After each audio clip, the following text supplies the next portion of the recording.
सर्व आठवणी सर्व बरोबर गोष्टी आठवणीत राहत नाही, पण तुम्ही जर समजा तुमच्या स्वतःच्या साक्षरंगामध्ये तुम्ही जर स्वतः लिहिलेली नाही, बाकी सर्व लिहिलंय, ही गोष्ट पूर्ण तुमच्या नातेवाईकांमध्ये लक्षात राहते आणि म्हणून चुकीची ही आपली वेगळी होते.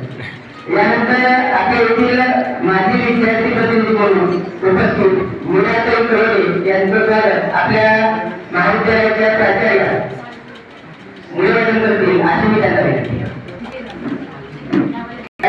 पहिली बॅच आहे, हा पहिला मान आहे.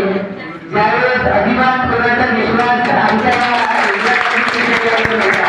त्यावेळेस त्यांनी मोठ्या लोकांनी शाळेची सुरुवात केली आणि मदत केली. त्या मदतीचा हा मान आहे. तुम्ही सुद्धा या विश्वासाचे आणि या मानाची मानकरी घ्या. सर्वांनी पुढे सर्वांसाठी टाळ्या वाजवायच्या आहे. हा स्वागताचा कार्यक्रम हा इथे संपलेला आहे. आता मुख्य कार्यक्रमाला आपण सुरुवात